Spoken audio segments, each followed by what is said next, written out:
Vous dites que Dieu a tout créé, qu'il règne sur tout. Et ça, je ne suis pas d'accord. La science n'a pas vérifié cela. Donc, je ne peux pas y croire.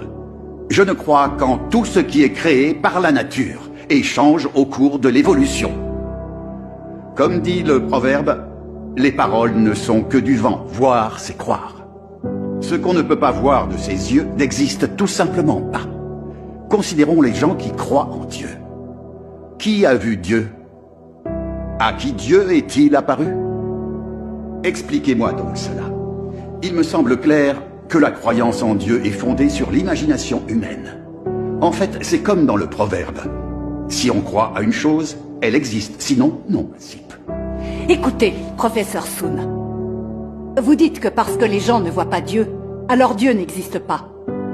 Et quand vous vous prosternez devant la tablette d'une personne décédée, est-ce que vous voyez l'âme du défunt?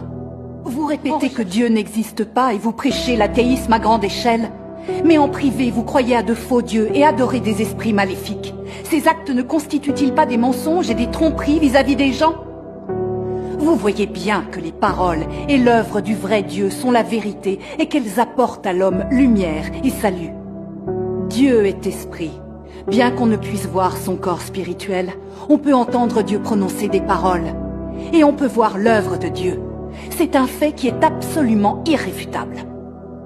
Depuis des milliers d'années, Dieu parle, guide les hommes, sauve l'espèce humaine et régit le destin du genre humain. Dieu a également révélé de nombreux actes. L'expérience humaine et la connaissance pratique de ces choses ont donné lieu à bien des proverbes, tels que « Aide-toi et le ciel t'aidera »,« L'homme propose, Dieu dispose », « Les hommes sèment, mais la récolte dépend du ciel », « Le ciel donne toujours un moyen », « Les plans des cieux supplantent les nôtres », « Le destin de l'homme est écrit dans les étoiles, etc. Tout cela prouve bien qu'il existe un souverain qui régit et agence tout le monde humain, qui dirige, bénit et nourrit cette humanité. Il y a aussi des expressions fréquentes comme « un esprit observe juste au-dessus de ta tête »,« les gens agissent, les cieux observent » et « on récolte ce que l'on sème ».